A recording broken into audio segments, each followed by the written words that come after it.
আসসালামু আলাইকুম ওয়া রাহমাতুল্লাহি ওয়া বারাকাতুহু। আলহামদুলিল্লাহ ওয়াসসালাতু ওয়াসসালামু আলা রাসূলিল্লাহি আম্মা বা'দ। ফাআউযু বিল্লাহি মিনাশ শাইতানির রাজীম। বিসমিল্লাহির রাহমানির রহিম। ওয়া লাকাদ ইয়াসসারনাল কুরআনা লিয-যিকরি ফাহাল মিন মুদ্দাকির। আলহামদুলিল্লাহ, সমস্ত প্রশংসা আল্লাহ তাআলার জন্য, যার অসংখ্য নিয়ামত আমরা প্রতিনিয়ত ভোগ করছি এবং যে নিয়ামত ছাড়া আমাদের জীবন ধারণ করা একেবারে অসম্ভব।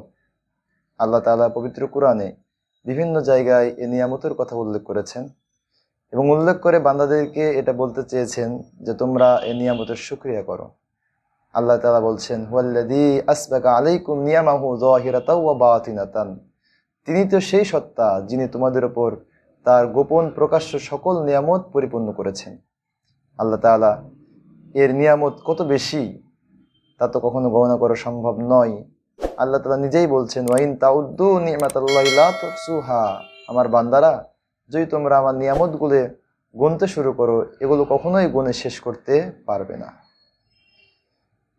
আসলে এখন যে আমি আপনাদের সামনে কথা বলছি বা আপনারা কথা শুনছেন, এটাও কিন্তু একটা নিয়ামত। নিয়ামত ছাড়া, রহমত ছাড়া আমার পক্ষে কথা বলা আর আপনাদের কথা শ্রবণ করা সম্ভব নয়। এমন অনেক মানুষ রয়েছে যারা কানে শুনতে পায় না, মুখে কথা বলতে পারে না। আল্লাহ আমাদেরকে সেই নিয়ামত দান করেছেন। তা আল্লাহ যত নিয়ামত দান করেছেন তার ভিতরে সবচেয়ে উত্তম নিয়ামত হচ্ছে ইসলাম।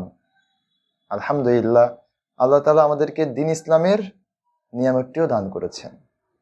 কিন্তু বড় আফসোসের বিষয় হলো যে আমরা সর্বোত্তম বা সর্বোৎকৃষ্ট যে নিয়ামত পেয়েছি, এটাকে কখনো আমরা নিয়ামতই মনে করি না।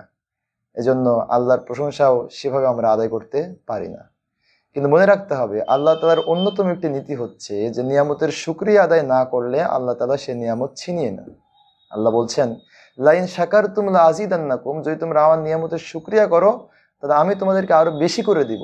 ওয়ালাইন কাফারতুম, আর যদি তোমরা আমার নিয়ামতের অশুকরিয়া করো, সেটাকে স্বীকার না করো, কুফরি করো, তাহলে ইন্না আযাবি লাশাদীদ, তোমাদের জেনে রাখা উচিত যে আমার শাস্তি বড়ই ভয়ানক।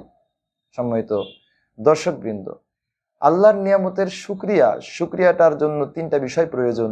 একটি হচ্ছে নিয়ামত অন্তর থেকে স্বীকৃতি দেওয়া, দ্বিতীয় হচ্ছে মানুষের সামনে আল্লাহর বড়ত্ব প্রকাশের জন্য সেটা বর্ণনা করা এবং সেটা কাজে বাস্তবায়ন করা। আমরা যে দ্বীন ইসলামের নিয়ামত পেয়েছি, এই নিয়ামতের শুকরিয়া তখনই আদায় হবে যখন আমরা আল্লাহর কালাম বুঝবো। দ্বীন ইসলামের নিয়ামতের শুকরিয়া করার বড় মাধ্যম হচ্ছে আল্লাহর কালাম বোঝা।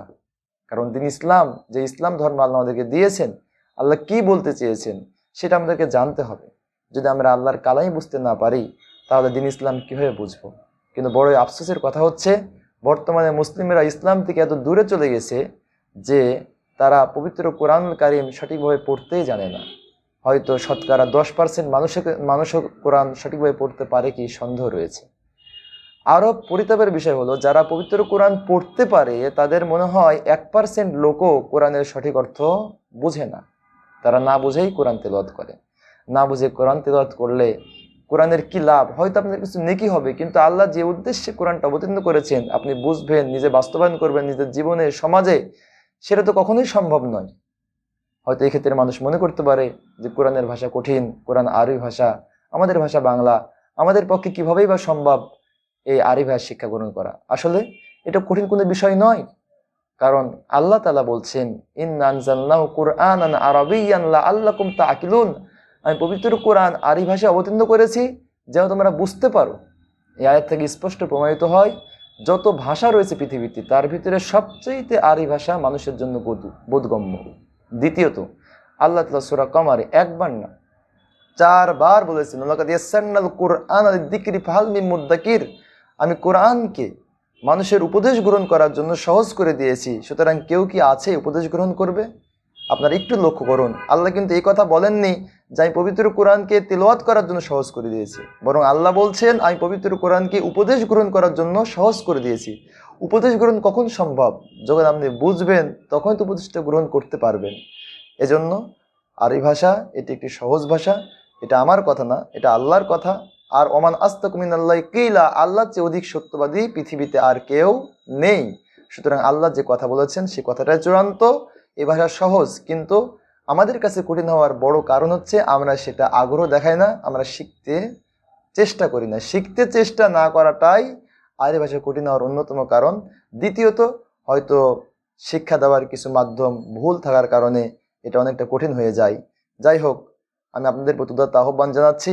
আজকে যারা যেখান থেকে আপনারা আমার এই কথাগুলো শুনলেন, আপনাদেরকে আমি বলতে চাই যে আপনারা নতুনভাবে আরবি ভাষা শিক্ষা গ্রহণ করার চেষ্টা করেন, আল্লাহর কালাম বুঝেন। পরিশেষে বলতে চাই, আপনাদের পাশে থাকার জন্য, আপনাদেরকে সাহায্য করার জন্য, আপনাদের আরবি ভাষার পথটা সুগম করার জন্য আমরা বাংলাদেশ অনলাইন মাদ্রাসা এর আমরা চালু করেছি। এখানে আমরা আপনাদেরকে প্রতিনিয়ত আরবি ভাষা এবং আরবি ভাষার যে ব্যাকরণ, নাহু এবং সরফ, এই তিনটি বিষয় পর্যায়ক্রমে একেবারে সুন্দর আধুনিক পদ্ধতিতে, সহজ পদ্ধতিতে আপনাদেরকে শিখিয়ে দেওয়া হবে। আপনারা আমাদের সাথেই থাকবেন। পাশাপাশি আমাদের এই কোর্সে আমরা ইংরেজি ভাষা শিক্ষার ব্যবস্থা রেখেছি। একটা ছাত্র একই সাথে আরবি এবং ইংরেজিতে দক্ষ হবে। আমরা আপনাদের প্রতি আহ্বান জানাই যে আপনারা প্রত্যেকেই আমাদের পাশে থাকবেন এবং আমাদের এই ভিডিওগুলো আপনারা দেখবেন, সেখান থেকে উপকৃত হবেন আশা করছি। তো পরিশেষে আপনাদের মঙ্গল কামনা করি এবং আপনাদের প্রতি আহ্বান জানাই যে আপনারা আমাদের এই চ্যানেলটি সাবস্ক্রাইব করবেন। পাশাপাশি আপনারা যারা বন্ধু বান্ধব রয়েছে তাদেরকে জানিয়ে দেবেন, তারাও যেন এখান থেকে উপকৃত হতে পারে। আল্লাহ আমাদের সকলকেই ঈমানের প্রতি অবিচল রাখুন এবং যেন আমরা কোরআন নিয়ে জীবনযাপন করতে পারি, কোরআন বুঝতে পারি। আল্লাহ আমাদের সেই তৌফিক দান করুন। আল্লাহুম্মা আমিন। সুবহানাকা আল্লাহুম্মা বিহামদিকা আশহাদু আল্লা ইলাহা ইল্লা আনতা আস্তাগফিরুকা ওয়া আতুবু ইলাইক। আসসালামু আলাইকুম ওয়া রাহমাতুল্লাহি ওয়া বারাকাতুহু।